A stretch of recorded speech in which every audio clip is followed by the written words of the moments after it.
ಈ ಆನೆಗಳೆಲ್ಲ ಇರುವಂತಹ ಈ ಒಂದು ದಟ್ಟವಾದ ಕಾಡು ಒಳಗಡೆಯಿಂದ ನಾವು ಬೈಕಲ್ಲಿ ಹೋಗ್ತಾ ಇದ್ದೀವಿ. ಅದು ಹೋಗೋದು ಒಬ್ಬರನ್ನ ಪರಿಚಯ ಮಾಡೋಕ್ಕೋಸ್ಕರ. ಕಳೆದ ಸುಮಾರು 20 ವರ್ಷದಿಂದ ತನ್ನ ಸ್ವಂತ ನ್ಯಾಯಕ್ಕೋಸ್ಕರ, ಸ್ವಂತ ಹಕ್ಕಿಗೋಸ್ಕರ ಕಾಡಿನಲ್ಲಿ ವಾಸ ಮಾಡ್ತಾ ಒಂದು ಪ್ರತಿಕಾರ ರೂಪದಲ್ಲಿ ವಾಸ ಮಾಡ್ತಿರುವಂತಹ ಒಬ್ಬನ ಒಂದು ಗುಡಿಸಲಿಗೆ, ಒಂದು ಟೆಂಟಿಗೆ, ಇಲ್ಲ ಕಾಡಿನಲ್ಲಿರುವಂತಹ ಒಂದು ಮನೆಗೆ ಅಲ್ಲಿ ಭೇಟಿ ಮಾಡೋಕ್ಕೋಸ್ಕರ ಹೋಗ್ತಾ ಇದ್ದೀನಿ. ಅದನ್ನು ನಿಮಗೂ ಕೂಡ ಶೇರ್ ಮಾಡ್ತೀನಿ. ಜನರು ಈ ಒಂದು ಕರ್ನಾಟಕದಲ್ಲಿ ಎಷ್ಟೆಲ್ಲ ಕಷ್ಟಪಟ್ಟು ವಾಸ ಮಾಡ್ತಾ ಇದ್ದಾರೆ, ಯಾವ ರೀತಿಯೆಲ್ಲ ತಮ್ಮ ತಮ್ಮ ಹಕ್ಕಿಗೋಸ್ಕರ ಪ್ರತಿಭಟನೆ ಇಲ್ಲ, ತಮ್ಮ ಹಕ್ಕಿಗೋಸ್ಕರ ಹೋರಾಟ ಮಾಡ್ತಾ ಇದ್ದಾರೆ ಅಂತ ಈ ವಿಡಿಯೋ ಮೂಲಕ ನಿಮಗೆ ತಿಳಿಬಹುದು. ನಮಸ್ಕಾರ ಸ್ನೇಹಿತರೆ, ಹೊಸ ಒಂದು ವಿಡಿಯೋಗೆ ಎಲ್ರಿಗೂ ಸ್ವಾಗತ. ನಾನಿರೋದು ಸುಳ್ಯ ತಾಲೂಕಿನ ಅರಂತೋಡು ಎಂಬಂತಹ ಒಂದು ಸ್ಥಳದ ಒಂದು ದೊಡ್ಡದಾದಂತಹ ಒಂದು ಕಾಡಿನ ಒಂದು ಗಾತ್ರ ನೋಡಿ ಎಷ್ಟು ದೊಡ್ಡದಾಗಿದೆ ಅಂತ.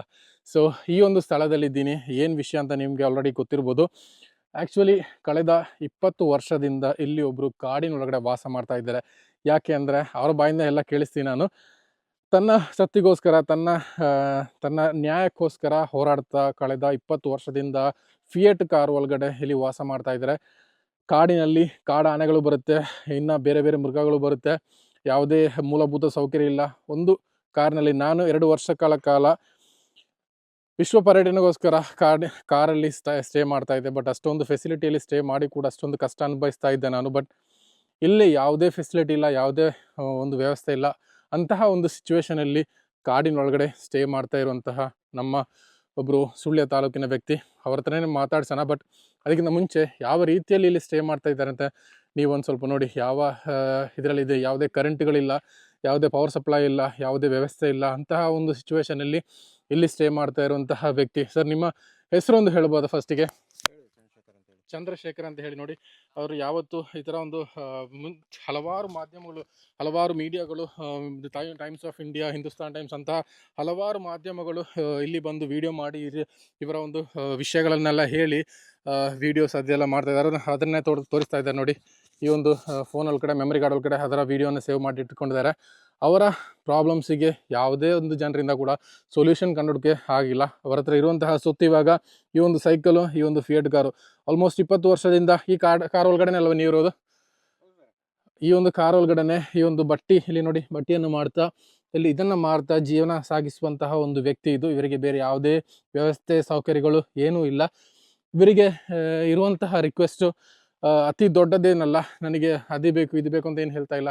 ಇರುವಂತಹ ಸಣ್ಣ ಸಣ್ಣ ರಿಕ್ವೆಸ್ಟ್ ಕೂಡ ನಮ್ಮ ಗವರ್ಮೆಂಟಿಗೆ ಇಲ್ಲ, ನಮ್ಮ ಇರೋಂಥ ಅಧಿಕಾರಿಗಳೇ ಮಾಡೋಕ್ಕಾಗಿಲ್ಲ. ಪವರ್ ಸಪ್ಲೈ ಆಗಿ ಅಂತಹ ಯಾವುದೇ ಅಂತ ಟಾಯ್ಲೆಟ್ ಫೆಸಿಲಿಟಿ ಆಗಲಿ, ಏನೇ ಒಂದು ವ್ಯವಸ್ಥೆ ಕೂಡ ಇಲ್ಲಿ ಇಲ್ಲ ನೋಡಿ. ಇಂತಹ ಒಂದು ಸ್ಥಳದಲ್ಲಿ ವಾಸ ಮಾಡ್ತಾ ಇರೋದು. ಸೊ ಇದನ್ನು ಕೇಳಿಕೊಂಡು, ಇದನ್ನು ಅರ್ಥ ಮಾಡಿಕೊಂಡು ನಾನು ನಮ್ಮ ಊರಿಂದ ಇಷ್ಟೊಂದು ದೂರ ಬಂದಿದ್ದೀನಿ. ಯಾಕಂದರೆ ಇಲ್ಲಿ ಕಾರ್ಗಳಲ್ಲೇ ಅಷ್ಟು ಆರಾಮಾಗಿ ಬರಲ್ಲ, ಹೋಗುವಂಥ ಸ್ಥಳಗಳೆಲ್ಲ ತುಂಬ ಕಷ್ಟಕರವಾಗಿರೋದು. ಇಲ್ಲಿ ಆನೆಗಳು ಕೂಡ ಬರ್ತಾ ಇದೆ. ಇವರ ಹತ್ರನೇ ಕೇಳಿ, ನಿನ್ನೆ ಇಲ್ಲಿ ಆನೆ ಬಂದಿಂತಂತೆ, ಹೌದಾ? ಸಾಕಷ್ಟು ಇಂತಂತೆ. ಹೌದು ಸರ್, ಹೌದು ಹೌದು ಹೌದು ಹೌದು ಹೌದು. ನಿಮಗೆ ಕಷ್ಟ ಆಗಿಲ್ವಾ ಹಾಗಂದ್ರೆ? ಕಷ್ಟವನ್ನು ನಿಭಾಯಿಸ್ಕೊಂಡು ನಾನು ಇದು ಮಾಡ್ಲಿಕ್ಕೆ ಆಗುದಿಲ್ಲಲ್ಲ, ಯಾವುದನ್ನು ಪ್ರಾಸಿಕ್ಯೂಟಿವ್ ಸೆಟ್ ಮಾಡ್ಲಿಕ್ಕೆ ಆಗ್ತದಾ? ಅಲ್ಲ, ಮತ್ತೆ ಸುಮಾರು 20 ವರ್ಷ ಆಯ್ತಲ್ಲ ನೀವು ಕಾರಲ್ಲಿ ಇದು? 20 ಅದೇ ಇಬ್ರೈಡಿಸಿ ಬಂದದ್ದೇ ನಿಮಗೆಲ್ಲ ಪಬ್ಲಿಕ್ ಇದೆ ಅಲ್ವಾ? ಹೌದು, ಅದನ್ನ ಅದೇ ಆನ್ಲೈನ್ ನ್ಯೂಸಲ್ಲಿ ನೋಡಿದೆ. ನೋಡಿದಸ್ಕರ ನಾ ಇಲ್ಲಿ ಬಂದಿರೋದು. ಹೌದು ಹೌದು ಹೌದು ಹೌದು.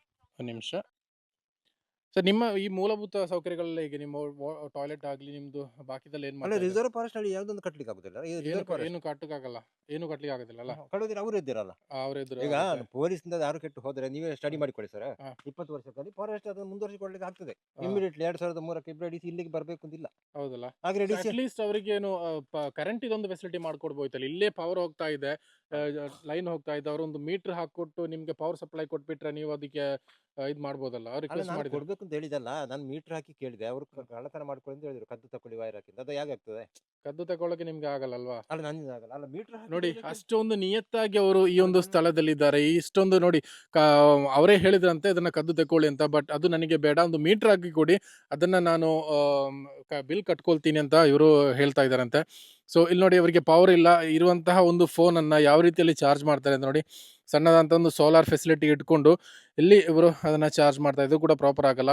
ಅಟ್ಲೀಸ್ಟ್ ಒಂದು ಗೌರ್ಮೆಂಟ್ ಅಧಿಕಾರಿಗಳು ಬಂದರೆ, ಇದನ್ನು ಈ ವಿಡಿಯೋ ನೋಡೋದಾದರೆ ದಯವಿಟ್ಟು ಅವರಿಗೆ ಬೇಕಾಗಿರುವಂಥ ಸಣ್ಣ ಸಣ್ಣ ಸೌಕರ್ಯಗಳು, ಈ ಒಂದು ಪವರನ್ನು ಮೀಟ್ರ್ ಹಾಕಿಕೊಟ್ರೆ ಅವರೇ ಬಿಲ್ ಕಟ್ತೀನಿ ಅಂತೆಲ್ಲ ಹೇಳ್ತಾ ಇದ್ದಾರೆ. ಸೊ ಅದನ್ನಾದರೂ ಮಾಡಿಕೊಡ್ಬೋದು ಅಂತ ರಿಕ್ವೆಸ್ಟ್ ಮಾಡ್ತಾ ಇದ್ದೀನಿ ನಮ್ಮ ಅಧಿಕಾರಿಗಳಿಗೆ.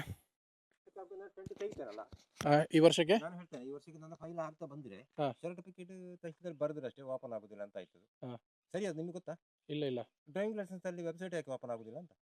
ಡ್ರೈವಿಂಗ್ ಲೈಸೆನ್ಸ್ ವೆಬ್ಸೈಟ್ ಓಪನ್ ಆಗ್ತಾ ಇಲ್ವಾ? ಇಲ್ಲ ಅಂತ ಹೇಳಿದ್ರು.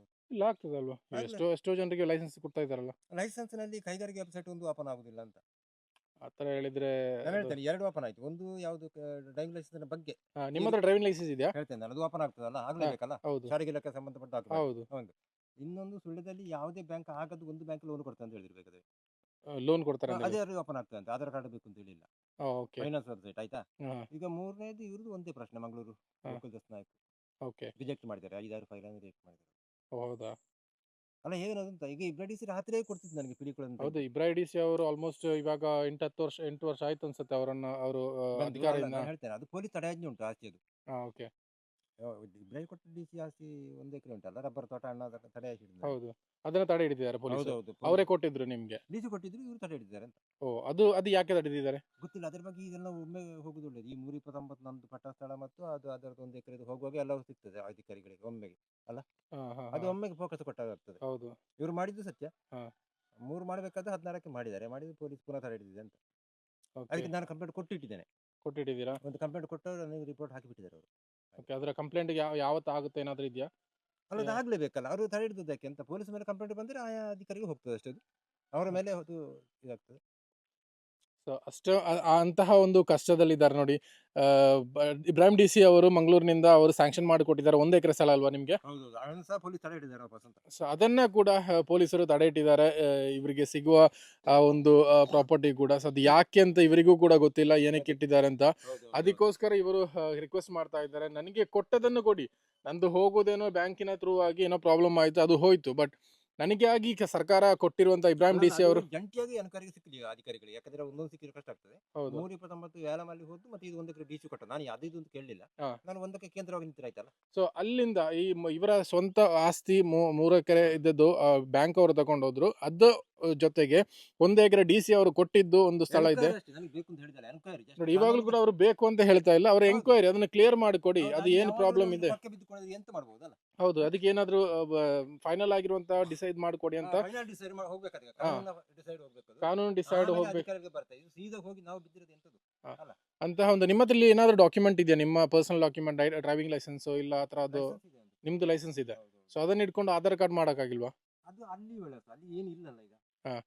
ಅಲ್ಲಿನ ನಿಮ್ಮ ಹಳೆ ಸ್ಥಳದ? ಓಕೆ ಓಕೆ, ಅದಕ್ಕೋಸ್ಕರ ನಿಮ್ಗೆ ಅದು ಮಾಡೋಕ್ಕಾಗಿಲ್ಲ. ಸೊ ಈ ಒಂದು ಪರಿಸ್ಥಿತಿಯಲ್ಲಿ ಸುಮಾರು 20 ವರ್ಷದಿಂದ ಇಲ್ಲಿ ವಾಸ ಮಾಡ್ತಾ ಇದ್ದಾರೆ ಇವರು. ಸೊ ಇದಕ್ಕೆ ನಮ್ಮ ಗೌರ್ಮೆಂಟ್, ನಮ್ಮ ಸರ್ಕಾರ ಯಾವುದಾದ್ರೂ ಒಂದು ವ್ಯವಸ್ಥೆ ಮಾಡಿ ಕೊಡಿ ಅಂತಲೇ ನನ್ನ ರಿಕ್ವೆಸ್ಟ್ ಇರೋದು. ಇಲ್ಲಿ ಒಂದು ಸ್ಥಳ ಈ ತುಂಬ ಪ್ರಾಣಾಪಾಯ ಇರುವಂತಹ ಸ್ಥಳ. ನಿನ್ನೆ ತಾನೇ ಒಂದು ಆನೆ ಬಂತು ಅಂತ ಇವರು ಹೇಳ್ತಾ ಇದ್ದಾರೆ. ಅದನ್ನು ಓಡಿಸೋಕ್ಕೆ ತುಂಬ ಕಷ್ಟ ಬಂದರು. ಅದೆಲ್ಲ ಬಂದರೆ ಏನೂ ಮಾಡೋಕ್ಕಾಗಲ್ಲ, ಜೀವ ಹೋಗುತ್ತೆ ಅಂತ ಹೊರತು ಬೇರೆ ಏನು ಇವರಿಗೆ ಮಾಡುವಂತಹ ಒಂದು ಸಿಚುವೇಶನಲ್ಲಿ ಇವರಿಲ್ಲ. ಸೊ ಅದೇ ಇವರಿಗಿಂತ ಇರುವಂಥ ರಿಕ್ವೆಸ್ಟ್. ಈ ಒಂದು ಫಿಯಟ್ ಕಾರ್ನಲ್ಲಿ ಕಳೆದ 20 ವರ್ಷದಿಂದ ಅವರು ಸ್ಟೇ ಮಾಡ್ತಾ ಇರೋದು. ಸೊ ದಯವಿಟ್ಟು ಅಧಿಕಾರಿಗಳು ಈ ವಿಡಿಯೋ ಒಂದು ನೋಡೋದಾದರೆ ದಯವಿಟ್ಟು ಇದನ್ನು ಒಂದು ವ್ಯವಸ್ಥೆ ಮಾಡಿ ಕೊಡಿ ಅಂತಲೇ ನಮ್ಮದು ಎಲ್ಲರದ್ದು ಒಂದು ರಿಕ್ವೆಸ್ಟು. ಸೊ ಹಲವಾರು ಮಂದಿ, ಹಲವಾರು ಮೀಡಿಯಾದಿಂದ ಹಲವಾರು ಜನರು, ವಿಡಿಯೋಗ್ರಾಫರ್ಸ್ ಎಲ್ಲ ಬಂದುಬಿಟ್ಟು ಇವರ ವಿಡಿಯೋ ಮಾಡಿ ಹೋಗ್ತಾರೆ ಹೊರತು ಯಾವುದೇ ಒಂದು ಸೌಕರ್ಯ ಇವರಿಗೆ ಆಗಿಲ್ಲ. ಸೊ ಇವರು ಇವಾಗ ವಿಡಿಯೋ ಮಾಡೋಕ್ಕೇ ಏನು ಒಪ್ತಾ ಇಲ್ಲ, ಯಾಕಂದರೆ ಏನು ಯೂಸ್ ಇಲ್ಲ, ಸುಮ್ಮನೆ ನನ್ನ ಟೈಮ್ ವೇಸ್ಟ್ ಮಾಡಬೇಡಿ ಅಂತ ಹೇಳಿಬಿಟ್ಟು ಇವರು ಕೂಡ ಇದು ಮಾಡ್ತಾರೆ. ಯಾಕಂದರೆ ಅವ್ರು ಹೇಳೋದು ನಿಜಾನೇ. ಯಾರೇ ಪ್ರಶ್ನವರಾಗಲಿ, ನಾನೊಬ್ಬ ಟ್ರಾವೆಲರ್, ನನಗೆ ಮಾಡುವಂತಹ ವಿಡಿಯೋ ಅಲ್ಲ ಇದು. ಬಟ್ ಇಷ್ಟೊಂದು ನನಗೆ ಕಷ್ಟ ಗೊತ್ತು. ಕಾರಲ್ಲಿ ಸ್ಟೇ ಮಾಡೋದು, ಒಂದು ದಿವಸ ಸ್ಟೇ ಮಾಡುವ ಕಷ್ಟ ನನಗೆ ಗೊತ್ತು. ಅದೇ ರೀತಿಯಲ್ಲಿ ಇವಾಗ 20 ವರ್ಷದಿಂದ ಸ್ಟೇ ಮಾಡ್ತಾ ಇದ್ದಾರೆ ಎಂಬಂತಹ ಒಂದು ನ್ಯೂಸ್ ಸಿಕ್ಕಿದ ಕೂಡಲೇ ನಾನು ಅದನ್ನೆಲ್ಲ ರಿಸರ್ಚ್ ಮಾಡ್ಕೊಂಡು ಬಂದೆ. ಸೊ ಯಾವುದೇ ಒಂದು ವ್ಯವಸ್ಥೆ ಆಗ್ತಾ ಇಲ್ಲ, ಮತ್ತೆ ಯಾಕೆ ಸುಮ್ಮನೆ ವಿಡಿಯೋ ಮಾಡೋದು, ಅದಕ್ಕೆಲ್ಲ ಯೂಸ್ ಇಲ್ಲ, ಎಲ್ಲ ವೇಸ್ಟ್ ಅಂತ ಹೇಳ್ತಾರೆ ಇವರೇ. ಬಟ್ ಆದರೂ ರಿಕ್ವೆಸ್ಟ್ ಮಾಡಿಕೊಂಡು ಏನಾದರೂ ಆದರೆ ನಾವು ಕನ್ನಡಿಗರು, ಕರ್ನಾಟಕದವರು ಏನಾದರೂ ಒಂದು ಆದರೆ ಮಾಡೋಣ ಅಂತ ಹೇಳಿಬಿಟ್ಟು ನಾನು ಅವ್ರ ಹತ್ರ ಪರ್ಮಿಷನ್ ತಗೊಂಡೇ ವಿಡಿಯೋ ಮಾಡ್ತಾ ಇರೋದು. ಸೊ ದಯವಿಟ್ಟು ಸರ್ಕಾರ ಇಲ್ಲ, ಇದಕ್ಕೆ ಸಂಬಂಧಪಟ್ಟ ಯಾರಾದರೂ ಅಟ್ಲೀಸ್ಟ್, ತುಂಬ ಏನಿಲ್ಲ, ಫಾರೆಸ್ಟ್ ಇರುವಂತಹ ಸ್ಥಳ, ಇಲ್ಲಿ ಬೇರೆ ಮನೆಗಳು ಕೂಡ ಹತ್ತಿರ ಎಲ್ಲಾದರೂ ಇರ್ಬೋದು. ಸೊ ಇವರಿಗೆ ಬೇಕಾದಂಥ ಎಲೆಕ್ಟ್ರಿಸಿಟಿ, ಒಂದು ಬಲ್ಬ್ ಆದರೂ ಒಂದು ಬಲ್ಬು, ಅದನ್ನು ಇವರೇ ಹೇಳ್ತಾ ಇದ್ದಾರೆ, ನನಗೆ ಕದ್ದುಕೊಂಡು ಬೇಡ, ನನಗೆ ಇಲ್ಲಿಂದ ಆರಾಮ್ಸೆ ತೆಗಿಬೋದಿತ್ತು, ಯಾರು ಬಂದು ಕೇಳಲ್ಲ ಅಂತ ಹೇಳ್ತಾ ಇದ್ದಾರೆ. ಬಟ್ ಮೀಟ್ರ್ ಹಾಕಿ ಕೊಡಿ, ನಾನು ಬಿಲ್ ಕಟ್ತೀನಿ ಅಂತ ಹೇಳ್ತಾ ಇದ್ದಾರೆ. ಅದನ್ನಾದರೂ ನಮ್ಮ ಸರ್ಕಾರ ಇಲ್ಲ, ನಮ್ಮ ಎಲೆಕ್ಟ್ರಿಸಿಟಿ ಇಲಾಖೆಯವರು ಇಲ್ಲ, ನಮ್ಮ ಇಲ್ಲಿರುವಂತಹ MLA ಯಾರಿದ್ದಾರೋ ಅವರು ದಯವಿಟ್ಟು ಇದೊಂದು ವ್ಯವಸ್ಥೆ ಮಾಡಿ ಕೊಡಿ ಅಂತ ನಾನು ರಿಕ್ವೆಸ್ಟ್. ಅಟ್ಲೀಸ್ಟ್ ಒಂದು ಬೆಳಕಾದರೂ ಅವರ ಈ ಒಂದು ಗುಡಿಸಲಿಗೆ ಸಿಕ್ಕಲಿ ಅನ್ನುವಂತಹ ರಿಕ್ವೆಸ್ಟು. ನೋಡಿ, ಒಂದು ಸೋಲಾರ್ ಸಣ್ಣದಾಗಿರುವಂಥ ಯೂಸ್ ಮಾಡ್ತಾ ಇರೋದು ಮೊಬೈಲ್ ಚಾರ್ಜಿಗೋಸ್ಕರ. ಇಲ್ಲಾಂದರೆ ಬಿಸಿಲಿರುವಂಥ ಸ್ಥಳದಲ್ಲಿ ತಗೊಂಡೋಗಿಡ್ತಾರೆ. ಇಲ್ಲಾಂದರೆ ಮಳೆಗಾಲ ಅಂದರೆ ಅದು ಕೂಡ ಡೆಡ್ ಆಗಿರುತ್ತೆ, ಎಲ್ಲೂ ಇವರಿಗೆ ಯೂಸ್ ಮಾಡೋಕ್ಕಾಗಲ್ಲ. ಅದು ಕೂಡ ಅವರಿಗೆ ಪರ್ಸನಲ್ ಆಗಿ ತಗೊಂಡಿದ್ದು, ಯಾರು ಕೂಡ ಸರ್ಕಾರದಂತ ಅನ್ನಲ್ಲ. ಇವರಿಗೆ ಯಾರು ಏನು ದುಡ್ಡು ಕೊಟ್ಟರೆ ಇವರು ತಗೊಳ್ಳಲ್ಲ, ಇವರಿಗೆ ಬೇರೆ ಏನಾದರೂ ಐಟಮ್ಸ್ ಕೊಟ್ಟರೆ ಇವರು ತಗೊಳ್ಳಲ್ಲ. ಅವ್ರು ಹೇಳ್ತಾ ಇರೋದು ಬೇರೆ ಒಂದೇ ಒಂದು ಕಾರಣ, ನನಗೆ ಸಿಗಬೇಕಾದಂತಹ ಒಂದು ನ್ಯಾಯ ಇದೆ, ನನ್ನ ಪ್ರಾಪರ್ಟಿ ಇದೆ, ಅದು ನನಗೆ ಸಿಕ್ಕಲಿ. ಅದಕ್ಕೊಂದು ಇವಾಗ ಅದು ಕೂಡ ಹೇಳ್ತಾ ಇದ್ದಾರೆ, ಅದು ನನಗೆ ಬೇಡ, ಬಟ್ ಅದಕ್ಕೊಂದು ವ್ಯವಸ್ಥೆ ಆಗಲಿ, ಅದಕ್ಕೊಂದು ತೀರ್ಮಾನ ಆಗಲಿ ಅಂತ ರಿಕ್ವೆಸ್ಟ್ ಮಾಡ್ತಾ ಇದ್ದಾರೆ ಅವರು. ಇವರು ಗೌರ್ಮೆಂಟ್ ಆಗಿ ಕೊಟ್ಟಂತಹ ಒಂದು 1 ಎಕರೆ ಸ್ಥಳ ಇದೆ, ಅದು ಕೂಡ ಪೊಲೀಸ್ ಅವರು ಲಾಕ್ ಮಾಡಿದಾರಂತೆ, ಅದಕ್ಕೆ ಕೇಸ್ ಹಾಕಿದಾರಂತೆ. ಸೊ ಅದಕ್ಕೂ ಕೂಡ ಕೌಂಟರ್ ಕೇಸ್ ಇವರು ಹಾಕಿದ್ದಾರೆ. ಸೊ ಅದೊಂದು ಕ್ಲಿಯರ್ ಮಾಡಿಕೊಡ್ಲಿ ಅಂತಹ ಒಂದು ರಿಕ್ವೆಸ್ಟ್ ಮಾತ್ರ ಇವರಿಗೆ ಸದ್ಯಕ್ಕೆ ಇರೋದು.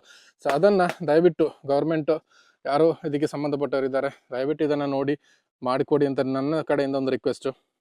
ಈ ಒಂದು ಬುಟ್ಟಿಯನ್ನು ಮಾರ್ಕೊಂಡು ಇವರು ಜೀವನ ಮಾಡ್ತಾ ಇರೋದು. ಸೊ ಇಲ್ಲಿ ಬಂದು ಜನರು ಡಿಸ್ಟರ್ಬ್ ಮಾಡಬೇಡ ಅಂತ ಅವರೇ ಹೇಳ್ತಾ ಇದ್ದಾರೆ. ನನಗೆ ವಿಡಿಯೋ ಎಲ್ಲ ಮಾಡೋದು ಬೇಡ, ನನಗೆ ಕೆಲಸ ಇದೆ, ನಂದು ವರ್ಕ್ ಇದೆ ಅಂತ. ಸೊ ಅದನ್ನು ಅವರು ಮಾಡಿಕೊಂಡು ಜೀವನ ಸಾಗಿಸ್ತಾ ಇರುವಂತಹ ಒಂದು ಸಿಚುವೇಶನ್ ನೋಡಿ. ಮುಂದೊಂದು ವಿಡಿಯೋದಲ್ಲಿ ಮತ್ತೆ ಸಿಗೋಣ. Till then take care guys, bye ಬಾಯ್.